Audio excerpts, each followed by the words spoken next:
ассотсиатсияи футболи осиёи марказӣ зертобе ё худ сохтор дар конфедератсияи футболи осиё ба ҳисоб меравад ки фаъолияти футболро дар минтақаи осиёи марказӣ идора мекунад.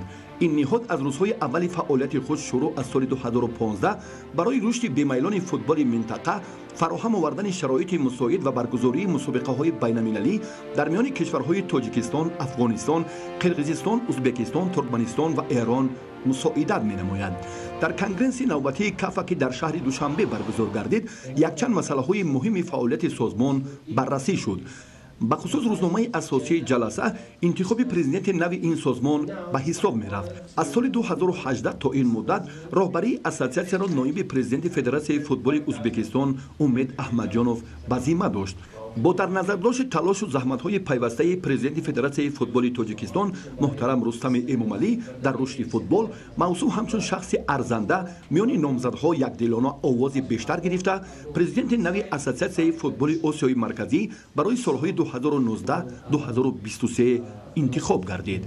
зимни суханронии худ президенти федератсияи футболи тоҷикистон ва ассотсиатсияи футболи осиёи марказӣ муҳтарам Рустами Эмомалӣ аз кишварҳои узви ташкилот барои боварӣ ва дастгирӣ изҳори қаноатмандӣ намуда, онҳоро ба ҳамкории судманду мақсаднок баҳри рушди минбаъдаи футбол дар минтақа даъват намуданд.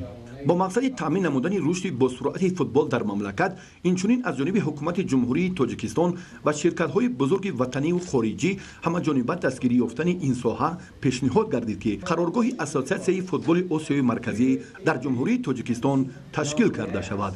дар конгресс намояндагони ин ниҳоди идоракунандаи футбол пойтахти Тоҷикистон шаҳри Душанберо қароргоҳи ассотсиатсияи футболи осиёи марказӣ интихоб карданд. мавриди зикр аст, ки ин аввалин ташкилоти байналмилалие маҳсуб меёбад, ки маркази асосии он дар пойтахти кишвари мо шаҳри Душанбе ҷойгир шудааст. ҳамзамон зимни ҷаласа намояндагони конфедератсияи футболи осиё ба сухан баромада оид ба фаъолияти ассотсиатсия ба нақшаи дурнамои соҳа ибрози назар намуданд.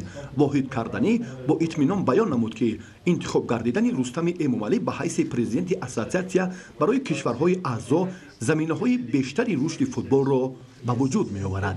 ҳамзамон дар асоси овоздиҳӣ намояндаи Қирғизистон Достонбек Кононбеков ба ҳайси ноиби якум ва Арслан Айназаров аз Туркманистон ба ҳайси ноиби президенти ассотсиатсияи футболи осиё интихоб гардиданд.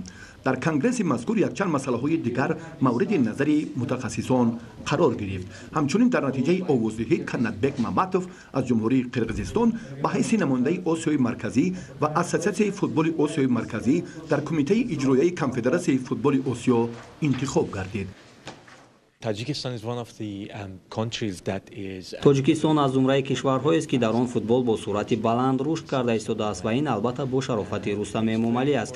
чуноне ки медонем, федератсияи футболи Тоҷикистон иншооти нави варзишӣ барои кӯдакону наврасон сохта мавриди истифода қарор медиҳад ва махсус бояд қайд кард, ки барои рушду ривоҷи футбол худи ҳукумати Тоҷикистон ҳавасманд аст.